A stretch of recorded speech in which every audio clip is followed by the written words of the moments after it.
Okay. Hi there, everybody, and welcome to TAIA webinar called Break Your Sales Records by Using Localization. I'm really happy that you've taken this time and decided to join us, and that you're as eager as us to learn more about localization and how it can help e-commerce companies. My name is Kaya. I'm the Operations Officer and HR Manager at TAIA, and I will be moderating this panel discussion with our amazing guest speakers. You will soon get a chance to meet them all, but first let's plan the course ahead and let's set some ground rules. So we'll start off with the moderated panel discussion, and during this time you will be muted, as I mentioned before. So if you have any questions during this time, write them off in the chat or in the Q&A section. It's in the bar below, and we'll make sure to answer them. However, at the end of the panel, there will be a whole dedicated part just to Q&A. So you'll be able to ask your questions live. In case that you're not comfortable with that, there will still be an option to write your questions in the chat and in the Q&A. So yeah, I think this is all. And without further ado, let's go on and meet our speakers. I would ask Adam maybe first to start off and introduce yourself. Hello, my name is Adam Wooten. I'm a translation and localization consultant and executive, and I also previously started my own localization company, and I also teach in the Translation and Localization Management degree program at the Middlebury Institute of International Studies in Monterey, California. Thank you.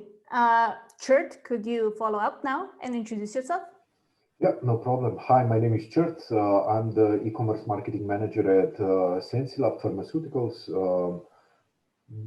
Let's say mid-sized food supplement and slimming supplement e-commerce company, mostly selling on European markets, about 18 markets, 80 web stores. And before that, I used to work in marketing as a consultant for a performance marketing agency for about 5 or 6 years. Before that, I worked on e-commerce projects in Studio Moderna, which is also an international e-commerce company, about slightly more markets than SENSILAB, about 22, 23, mostly working with managing data, opening new web stores, launching new projects on different markets and things like that. Thank you. And last but not least, Matija. Hi, everyone. My name is Matija Kovač. I'm the co-founder and development manager here at TAIA Translations. I'm actually a language enthusiast studying Chinese and other languages during college times. But by heart, I'm a developer. So now I'm leading a team of developers, and we're building this translation platform that helps companies localize and translate their content more effectively and easily than they could do it before. So welcome all. It's nice to meet you. All right, then. So let's start off with questions. Adam, localization has become increasingly important in the last few years, and it has taken on a role of kind of a buzzword. But there are still many who don't know much about it. So for those who might not be that familiar with this term and might be a bit confused by the concept, can you maybe talk a bit about what localization means and why is it important for a company which wants to expand abroad? Certainly. So most people know what translation is, and I like to define localization in terms of translation as being not only translation, but localization is also adaptation. And that adaptation can be cultural, technical, or regulatory. And so there are many ways that you can adapt something in cultural, technical, or regulatory ways. And if you don't, there can be a flop. So for example, if you don't adapt a product technically to even be able to support the translation and localization, your translation might not even display properly. And then your e-commerce website or whatever product you're putting out there can bomb in that way. If you don't adapt it culturally when necessary, you might not be able to make that connection with your users or your buyers that would be necessary to make a sale or have a successful product. And if you don't adapt it in regulatory ways, say, for example, complying with particular tax collection laws online, then you might even be banned from certain markets. So it is important to be aware of when that adaptation is necessary or advantageous so that you can localize your website or your product appropriately. Thank you. Črt, I think based on what Adam said, we can all agree that localization is a very wide field, and it definitely isn't just as simple as translating the content to the target language of the local market. It's far more complex and more nuanced. So based on your experience, what are some aspects of localization that are worth being emphasized, since we're at the point where we are defining it? So I would even say maybe that localization, when we're talking about localization, we always think in terms of culture and language. I would even go one step further and maybe say that market specifics can impact localization as well. In a sense of what we see in our business a lot is that existing competitors or biggest players in our markets can sometimes really impact a couple of aspects of our e-commerce business, from USPs that we communicate, from the type of ads that people are used to, the type of ads that really work, or let's say in some cases, even design and structure of e-commerce websites that people are used to from the big players on the local markets. Once you start entering these kind of markets, it's really important to understand this as well. And I think that, I would put, I guess, all of these things into the term localization. And yeah, I think it's really, really important. And we often see that when you're really looking at performance, or when you're really in this, the classical e-commerce business is really EBITDA oriented, and usually lower average order values or lower prices and high sales volumes usually mean that you really need to nail the profitability and conversion rates. And with this kind of businesses, it's really, really important. So in my opinion, taking a look at competition and adapting to what the competition is doing is very important. Ads and communication, particularly on all of the platforms and channels, pricing, which can be reflected by both the market and the general, buying power of an individual market, but also the prices that the competitors set, the USPs that you're going to use, or maybe USPs that you're going to take from the market and start using them yourself, or maybe USPs that you don't see on the market, but you can deliver with your product or with your service, and you might want to try to use them and push them on the market because nobody else does. For the one thing that's really a hard decision for us often is, do we want to sing with the choir when it comes to certain aspects of localization, or do we want to differentiate ourselves and try to make that a key important thing? Payment systems, I think, are very important as well, because we all think about we need to provide a credit card, but when you start working on individual markets, sometimes to customers, it's important that the payment provider to whom they're going to give the credit card information is actually a locally recognized brand or an international brand that's localized and has a presence there, So the type of a payment system that you're using can sometimes cause problems in terms of conversion rates. Certifications and trust badges, there's a lot of companies that offer this kind of certifications, trusted shop, safe shop, certified shop, or anything like that.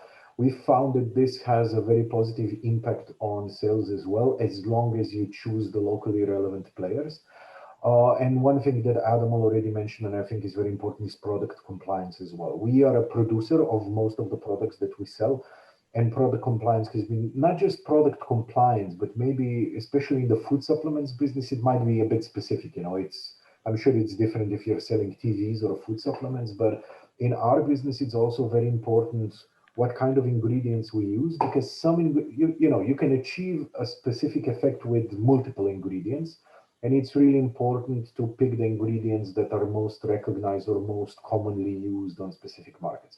And this can vary quite a lot, or in some markets, some ingredients might even not be compliant and you wouldn't be able to sell the product. So it doesn't just affect localization in a sense of, what kind of content you prepare, which is what we usually think about, or what's going to be on the website, but in some cases it can even impact product development. So it's really important to start thinking about localization as early as possible. Thank you.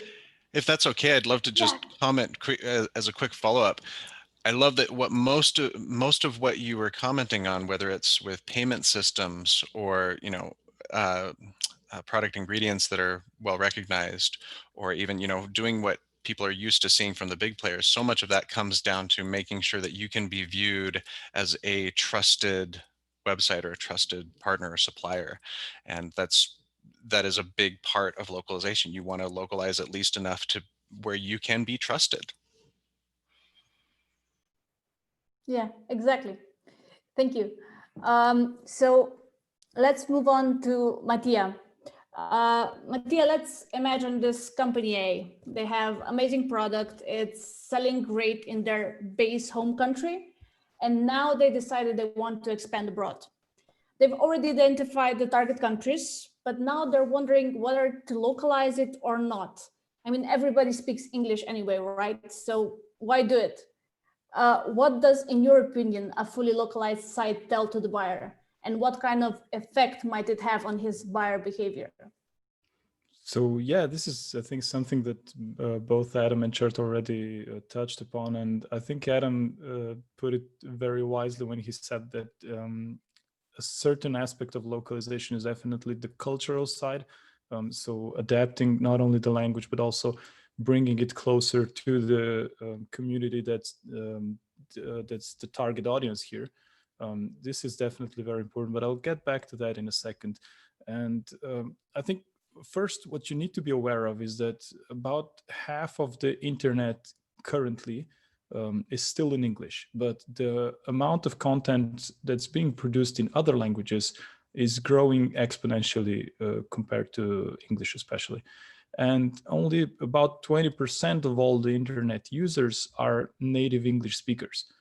Or in most cases, in a lot of cases, people don't even speak English when they visit the World Wide Web. And we're talking about users from not only European countries here, which are quite often not any English speakers, but also users from many growing markets that are very interesting, especially for services that can sell and deliver also to these markets. If we think the sizes of markets like China and Russia and India, most of these people have very poor levels of English, or they don't even speak it.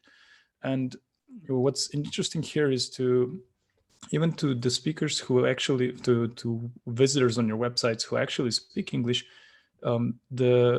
it's the cultural side that gets them. So I think it was Nelson Mandela who famously said, and this is something that's being tossed around in the translation and localization industry for decades now. But he said, if you speak to a man in a language that he understands, it goes to his brain. But if you speak to him in his mother tongue, whatever you're saying goes to his heart. So the emotional factor here is what's driving this this debate that I'm trying to put out here. In fact, there was also this research done by the University of Chicago on the field of psycholinguistics, so where they actually came out with the results that communicating in a foreign language, even if you understand it, takes out the emotion of your deliberation process. And in e-commerce, this is extremely important because what e-commerce is very famous about is that people go about buying products sometimes in a very impulsive manner. And it's hard to be impulsive if you have to translate everything again in your mind. So it's much easier to get the user to buy impulsively if they have everything already in their native tongue, even if they speak English. And there was another research that came out with the results that about 75% of consumers rather buy in their native tongue. So I think it's quite important to understand this. Of course, there's another aspect that Črt also put out before about the price and cost effectiveness of this. So you probably won't go about localizing your entire batch of 10,000 products or whatever you are selling, in the first go, you will probably try to identify what are your key products or services that are most logical for the market that you're trying to target here, and you'll first go with localizing those, and then probably you will move forward, especially with professional human translation, which can increase the costs quite fast, in fact. Thank you. Maybe if I can just jump in, Yeah, sure. Please do. just one quick comment, because this whole psychology of, you know, impulsive buying in language and how it makes it easier, I perfectly agree. But there is also one thing that a lot of people forget, which is purely mathematical, and that is, in most cases, at least throughout my career that I've seen, is when you compare English language ads, let's say, specifically, versus native language ads. Native language ads will always have better click-through rates because the larger portion of the population can understand it. Some people are against English on principle, on nationalism. Some people don't speak it. So automatically it improves your click-through rates when you are using native language. And click-through rates are one of the key ways how most buying algorithms determine what the prices for your clicks, conversions, and everything else are going to be. Because if your click-through rates are lower, that means that an ad platform is going to have to serve your ads more to get the clicks and more to get the conversions and purchases that you want, which means that you as an advertiser use up more of their advertising space that they could be using to get clicks and revenue from somebody else. Ergo, your cost of advertising will go up. And the more, let's say, native language focused the market is, the bigger this extra cost you will be paying can be. So sometimes it can be, you know, it's differences of cents that we're talking about. But once you're paying for thousands in clicks and hundreds of thousands of ad impressions, this can really add up to considerable numbers. So the return on investment on properly localizing your ads for starters, and then all the other content, is definitely worth in this case. Yeah, it's a solid point. Yeah. Great. So, Adam, you've been in the localization industry for quite some time now, and I guess you've seen it change tremendously over the course of this time. Especially in the last years, there has been a big surge in the advancement of AI and neural machine translation. How do you see these new technologies impacting the localization process in the future, and how can we fit them into a smart localization strategy today? Yeah, certainly. So we do see that it, particularly among the big players for the past decade, Amazon and eBay and others have been using neural machine translation and other forms of statistical machine translation as part of their localization strategy. So it's something that's here to stay. Now, of course, it doesn't always turn out exactly how they would like. We saw just last month when Amazon launched a Swedish website using a lot of machine translation that they got a lot of bad press for it because there were a lot of mistakes in it. But that doesn't mean that they're wrong to use machine translation at all. Yeah, I'm sure some of you have seen, rather, if you haven't yet, you can look that up in the news, and there are a lot of rather amusing or scary mistakes that came up with that. But I think that, of course, one of the big mistakes that a lot of e-commerce sites will make is thinking, okay, does it have to be all or nothing? Do I have to machine translate everything, or do I have to just go with human translation for everything? And sometimes when you think of machine translating everything, is okay, do I just use generic Google Translate or something like that? And it's typically the right answer is not all or nothing. And we even see that from the big players. They aren't doing all or nothing. They're saying, hey, you know what? There are some instances where maybe this horrible machine translation is better than nothing because we have thousands or millions of product descriptions, and we aren't yet able to get human translation for all of it because we don't yet have that budget. So maybe a lousy, horrible machine translation is going to be better than nothing. But there's some other things that we should really prioritize, particularly things like what Črt was just describing, like even search engine ads or whatever it may be. Those, because you really want to get those click-through rates to be very high, because there's a great cost associated with them, maybe you want to make sure that those are human translated and adapted very well, so they have high click-through rates. And then maybe you look at your products and do a lot of prioritization and say, hey, you know what, these are the products that these other markets in other languages are tending to gravitate towards more. So let's make sure that they have a better human translation. While these others that, you know what, people are only clicking on, a few times every several months, yeah, maybe just a machine translation is good enough. And of course, this is going to differ even depending on the product. Some products require a much more emotional connection to, cause them to make an impulse buy or whatever it may be.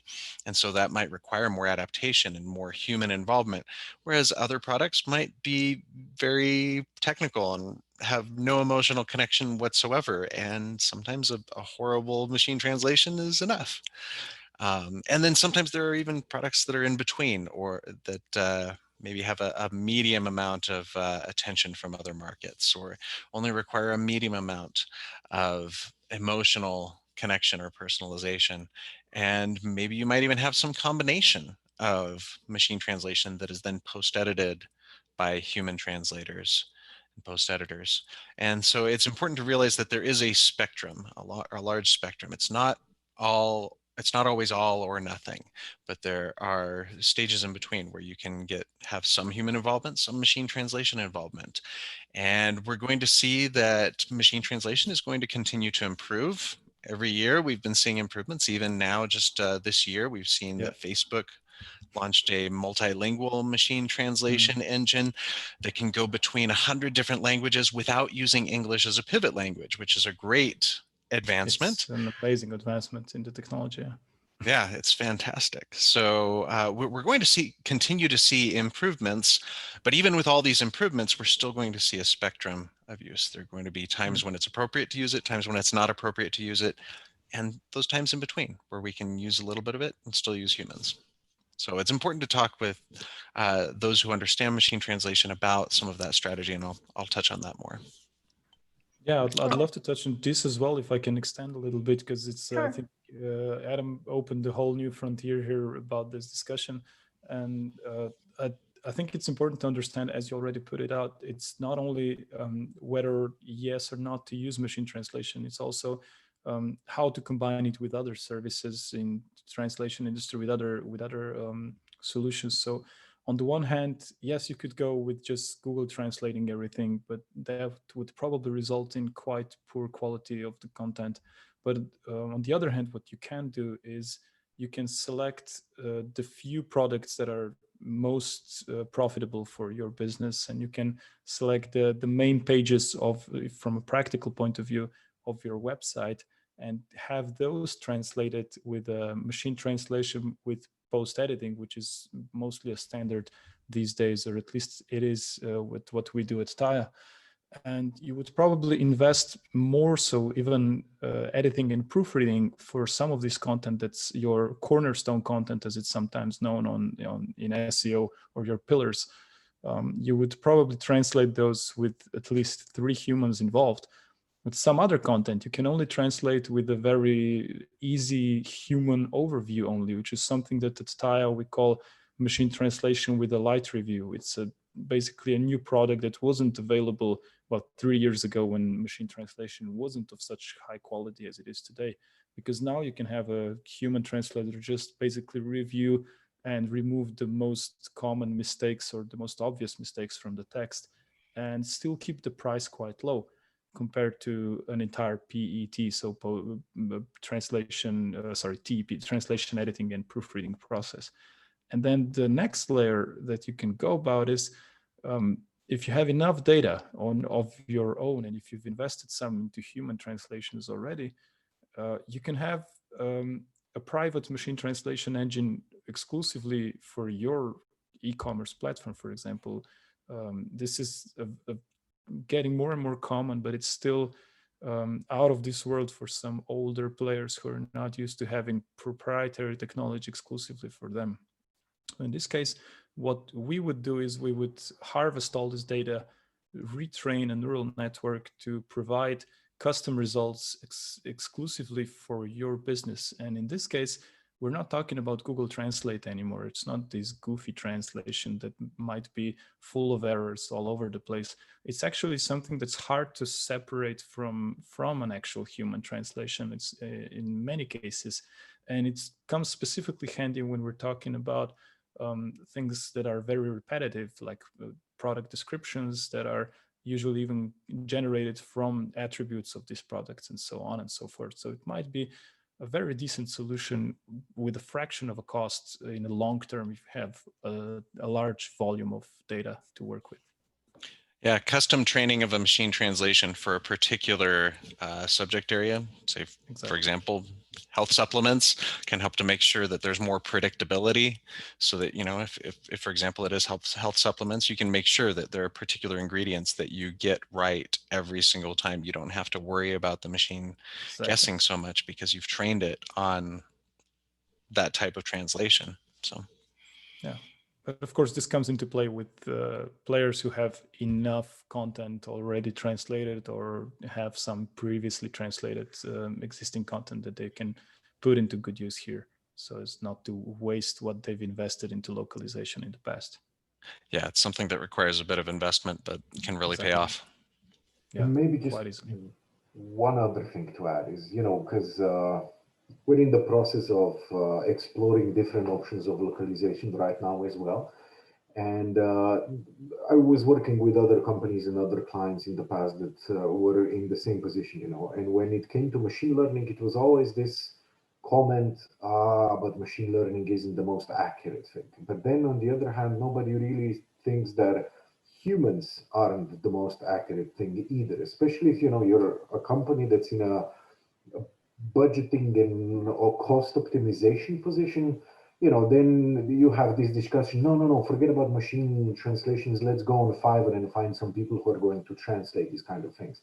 And in our business, you know, when exactly what you pointed out, you know, accurate translations of ingredients can sometimes be very important because of legal compliance. And if we mistranslate something, that can cost us a lot of thousands of euros if somebody finds that mistake. And, you know, in a world of cost optimization, a lot of companies also choose to go in a very not optimized way, despite thinking we've done the right thing because we chose the human way to do it. But, you know, the human way isn't the most accurate either. So just, you know, something to put out there.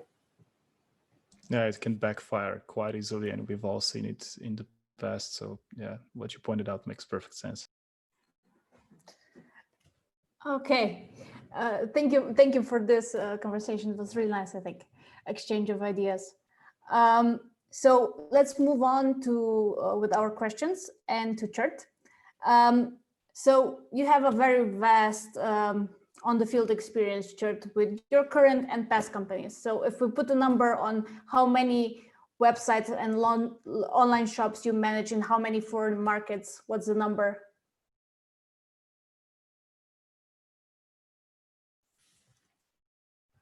Yeah, you're muted. Yeah, I muted myself. Sorry for that. I think I stopped counting websites at around 40, and markets probably between 20 and 30, I guess. But I have been sticking mostly to our side of the Atlantic Ocean, so not too much of the Americas or Asia in terms of experience. Okay, so based on this experience which you've gathered with all of these websites, what are some things that companies need to do or take into consideration when they start to think about expanding abroad? So the one thing that I always try to figure out is potential size of the market. And I think this is the first thing, you know, the problem with expansion to other markets, in my experience, what I've seen, and it's this mistake I keep repeating throughout my career, I think, and I've seen a lot of other people make as well, is we always tend to judge everything by our cultural and kind of experiential scope, I guess. So it's very easy to misjudge. You know, what we or what a lot of companies typically do when they think about expansion to other markets is they take their local experience and they just apply it to the population size of Germany, let's say. But you can't just multiply the situation that you're currently in on your local or home market, let's say, and then just in case of Slovenia, you know, judging based on the market developments, trends, tendencies, cultural experiences of 2 million people, and say we're moving to Germany and our market is going to expand from 2 million to 90 million. I think that's about the amount of people that Germany has. So when I tell people you need to judge the potential size of the market, I always tell them you need to judge the potential size of your ideal customers. You can go to a much bigger market than where you currently are, but your actual market potential size there is going to be smaller because there is less interest for the products you're selling, because there is more competitors, so it's going to be a much smaller slice of the pie you're going to get compared to what you have at home. So the first thing is deciding where you want to expand in the first place, and I think that trying to estimate this potential size is very important. How to do it is an entirely different thing, and it's not so easy.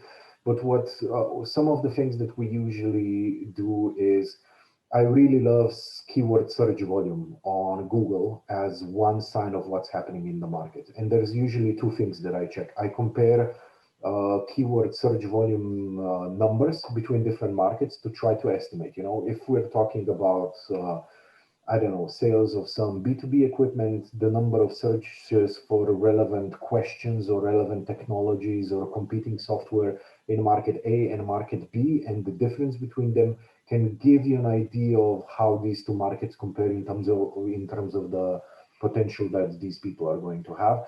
And another one is how the search trend has been evolving through time, let's say. I usually like to check what's been happening on a market for the past 5 or 12 years, let's say, just to see, you know, are we going towards a growth trend for whatever I'm trying to sell? Are we actually already in the decrease? Are we on a plateau where we can expect a lot of competition, a lot of costs, and so on? So I think that these are some of the things that are the most important to decide. Market maturity is something that's also kind of a, you know, buzzword, but I found it very important as well, is because like market maturity, everything has a market maturity, every niche. I usually tell people everything from toilet paper to food supplements to 65-inch 8K Ultra HD televisions. Everything has a market maturity. Everything has a start, it has a plateau, and then it has an end where we're going to switch out. It's just that the toilet paper has a very long market lifetime cycle, I guess. But this market maturity usually defines a lot of the things. It defines how you need to communicate, because on early markets, when people aren't really familiar with what you're selling, this is especially true for startups, the right kind of communication is especially important. So localizing things and how you're going to use language and how you're going to present your products is much more important than when you're talking about selling a television in the European Union, where we all know what 4K means, what UHD means, what HDR means. So there's not a lot of explanation. You can be very technical, you can be very, you don't have to have very long and very explanatory product descriptions. You don't need a lot of supporting content and stuff like that. So market maturity can really impact how you go about going to other markets. I always check the types of content that already exist on the market and how much of this content already exists, how much media are writing about specific products or industries or categories, how many bloggers there are, how many people are posting stuff about these type of products on Instagram, on Facebook, and so on. You know, just how much market awareness and market generated content there already exist, and what is the level of this content, so that you can get kind of an idea of how you need to position your own content in this regard. And then one thing that is kind of technical really, but I think a lot of people forget as well, is delivery costs and rejection projections. Especially with low average order values and big volumes, going to other markets usually is more delivering to foreign markets is usually more expensive. If you're talking about high volumes, it usually means in some cases local hubs, because it's going to be more efficient and stuff like that. And how much rejections you're expecting based on some industry standards, based on what information you can find from, let's say, any kind of delivery partners that you reach out on local markets, because deliveries and delivery costs and rejections are usually what kills projects and markets and companies, because they don't expect to have such high rejection rates. They don't understand that, you know, in some markets, it's perfectly common to order 3 different sizes of a product and then returning 2 that don't fit, or ordering the same product from 5 different vendors, and whoever delivers it first is the one you pay, and everybody else you reject, or you just send it back, or you don't even pick up the order. So, you know, rejection rates can be insignificant, 1 to 3%, or they can be profit crushing 15, 20, 25%, you know. And all of these things are usually market specific, so it's really important to check them out and see whether or not you really want to compete on this market, and whether or not you have, you know, the logistics that can handle this kind of markets. Yeah, that's perfect. Thank you. Moving on, Matija. Companies who decide on localization, they're often complaining that the process is simply too time consuming, and that it's not feasible since there's this daily inflow of new content that needs to be translated, and due to the limited resources, they just cannot spend that much time in that process. How do you propose they approach such a situation? Well, I think it again depends on the service providers you select, because it was quite common, and it still is with about 80% of the market, I would guess, to have your text that you need translated or localized sent via email to your to your service provider, in this case a translation agency or a language service providers, however you want to call them. And they would usually need some time to process this this order or this quote, send it back to you. It takes time for the project managers to manually handle this these files and send you the estimations, and you would ping pong with emails back and forth before you would finally settle on the service that you actually need for this, because you probably weren't specific enough from the start. And it takes some time, especially if you don't have the same LSP, language service provider, all the time. What's happened in the last couple of years is there's been a surge of new translation management solutions, similarly to what we're doing here at TAIA, where you can just basically drag and drop your content into the app and have it analyzed in seconds. So what used to take a couple hours or even up to a day or two for some project manager to send you back an email with a quote is something that we can handle in about 30 seconds, and entirely automatically in the middle of the night if it's necessary. So, and then once you have the basic quote, you can just select the type of service that actually fits your needs and your budget. And this makes it much more convenient for the users to visualize what the costs associated with translating some content will be, and also to understand how this will impact the quality. Because in the good old days, as some people might call them, you would always pay for the translation with editing and proofreading, which is not something you might need in all cases, especially when we're discussing e-commerce. Just as we said before, translating a description of a laptop does not require a proofreader. You can have it done mostly automatically, and a human can just verify that the machine translation was correct.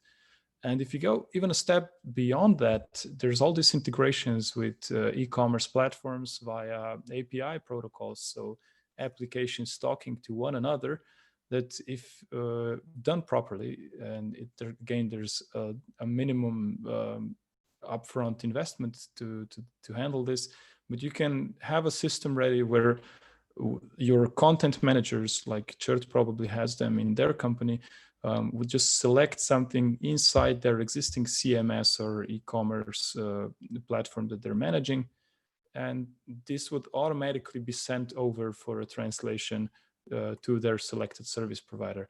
And it can either be only a machine translation or a custom machine translation, as I've already mentioned previously, or it can be any level of human involvement required that they might see fit. So with this API integrations, we came into an era that we now call a continuous localization. So something that's being localized as it's being created. And there's some good use cases, for example, for this, like a good case story. We had it just a couple of days back in the company when we were discussing about this is Booking.com, for example, the traveling giant company.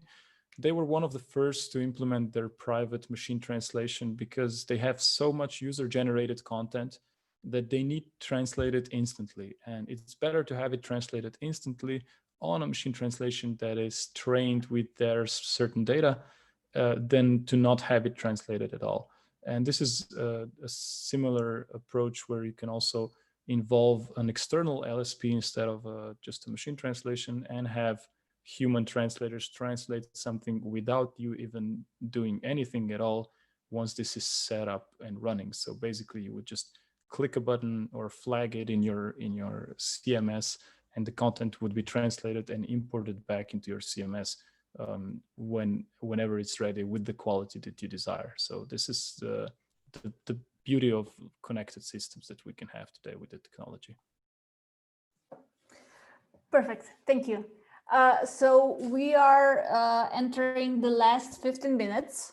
So I would like now all the participants to invite you to ask questions if you would like to know anything from our speakers. If you want to ask live, I have opened the attendees section, and just raise a hand. I will give you a chance to unmute yourself and ask your questions, or do it in the chat or in the Q&A section. I have a question. Prashant, I'm trying to pronounce this correctly. Ask away. I'm asking you to you're muted. You should unmute your mic I'm first. asking you to unmute now. Can you hear me? Yes. Yeah, so can hear you well. Yeah. It's Prashant. I'm very sorry. I missed a lot of the seminar. I stay in India. Like it's different time zone, and I only get like a few minutes to spend with my parents for it was dinner time. So yeah. No problem. We will have a recording available for you, Prashant. Yeah, I will revisit it. I even revisited the OTT seminar. But then I want to ask you, is there any good platforms for subtitling that I can deal with my clients and I can use, and I can promote it to my clients, and I can work on projects? So to understand the question correctly, Prashant, you would like to translate the subtitles yourself, or would you like someone else to do it for you so you have subtitles already available in one language? Manager. I'm a project manager. So my career wishes is to be a good project manager and to grow in that field. So most of my clients ask me like, do you suggest a platform, or your translators have a platform? So as you know, translators use many platforms. Like Trados is a bit complicated, but there are many others on the field. So what would you suggest? So that's what I want to know. Unfortunately, I cannot help you. I see that one of the users has posted the link here in the comment section, but I think Adam might have some solutions. Yeah, Diego has posted some, and really there are a lot of subtitling tools out there, even a lot of free ones like AGSub, AEGISUB, and many others. And so yeah, there are a lot of options out there. I would recommend that you experiment with them. I wouldn't say that there is one clear subtitling tool that is just head and shoulders above the rest and the absolute best, but they all have, from what I've seen, they all have their strengths and their weaknesses, and it's good to experiment. Yeah, I don't know, like a lot of platforms have their own plus and minus points, but then the firm which I got into the industry had a lot of plus points, but they couldn't succeed in the field. Maybe because of a lot of personal issues with the firm or the leadership issues. But then it was a very good platform. I hope I find something like that soon. Thank you, thanks a lot. Thank you for the question, Prashant. Perfect. Any other questions from anyone else? Just feel free to raise the hand or ask the question in the Q&A or in the chat. Also, Diego responded and said that he agrees that there are many, and this one is just the one that came to his mind as he last heard of it, and because it's free.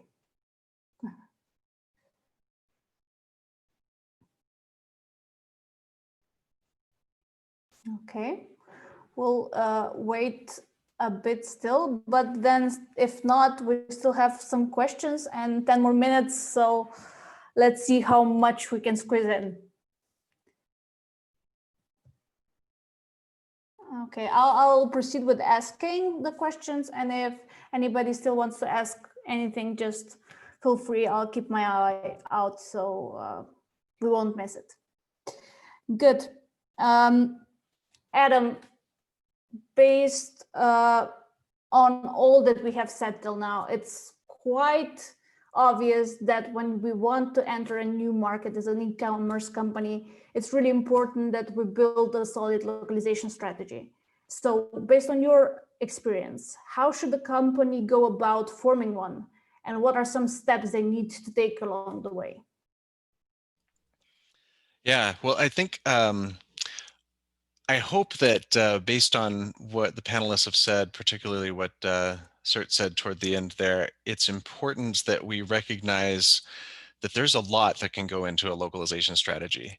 And it would be absurd to think that there's any one person that has all the answers. I think it's important to recognize that no single person can have all the answers. And so as you're putting together your strategy, you need to reach out to others. You need to reach out to localization experts, but localization experts also need to recognize, hey, yeah, we aren't going to be the only ones that have all the answers. You need to reach out to your other departments in marketing, your teammates who are experts in data analytics. And you need to reach out to those in specific markets who understand users and the users themselves. So as you're going out, forming a strategy, recognize that you couldn't possibly have all the answers, especially if you're going into a lot of markets. It's hard enough to really become an expert in your own market, but to become an expert in 20 or more is, especially with so much that is changing, as Črt was talking about, even cultural or technical issues that can cause buyer behavior and user behavior to change even over the course of a couple of months. It's important to recognize that, yeah, you can't possibly have all the answers, and recognize that once you have a strategy in place, things are going to need to change with time. However, as part of that strategy, recognize also that there are ways to prepare and make localization faster, cheaper, and easier. Often in this industry, we refer to that as internationalization, and that can hit all of the points of localization that I mentioned before, the cultural, technical, and regulatory or compliance related issues. There are ways that you can internationalize your website and internationalize your approach so that localization is faster, cheaper, and easier. And some websites are going to allow, and some e-commerce sites are going to allow for more internationalization, more standardization and neutralization, particularly those that are more technical, that don't require as much of a personal connection. But doing that type of preparation, again, can make things faster and cheaper and easier. Whereas others will really just require heavy localization, and not as much preparation will help you out. But yeah, as you prepare, for example, on the technical end, You may want to talk to your localization department or your localization vendor about internationalization testing, using a simulation like pseudo localization to be able to say, hey, are there any internationalization bugs that could cause some major technical issues that might slow us down or really dramatically increase our costs or our turnaround times. If you do a simulation with this fake pseudo translation, just to create a simulated translation of a copy of your website, that can really help very easily and very visually to identify what potential problems there might be, so that you can avoid those problems altogether before you even start, and not be surprised by them at the end and wonder why you're going to miss some of your deadlines right before the holiday season. If I can chip in here, this is something that's quite common for website localization, because you would have a website that's in one language, and when translating it to another language, the other language, let's say German, for example, might be even up to 30 or more % longer in content, and it might break your website entirely. So if you were translating, let's say from Chinese, where you have about 10 characters for an entire sentence, into German, where you have 250 characters for one sentence in some cases, you would do well to at least try with just a machine translation, just to see what the output might look like before you venture into actually investing large sums of money into human localization and ending up with a website that's broken in multiple parts. Yeah, that's an excellent example. Another good example to consider is if you're going in from a left to right language, as we're speaking now, English, into a right to left language like Arabic or Hebrew. Completely, yeah. The design can break completely, or you might think that it works, and in reality it doesn't, just because we're not accustomed to looking at things from right to left, whereas it would be incredibly obvious to somebody who's grown up as a native speaker of Farsi or Arabic or Hebrew or something like that. And so that's another reason why it's important to check with users who are accustomed to those markets and languages. Okay, we still have some questions. I'll ask one, and then we'll have to find a way to deal with other ones. I think it's the best that then we give access to all of the speakers, to all the participants, and they get the chance to ask the questions offline, because we just have 5 minutes left. So Marina was asking us if there are any courses or postgraduate programs on localization or translation that you guys would recommend. She is originally from Croatia, but would consider online remote options, since here there are not that many opportunities for this.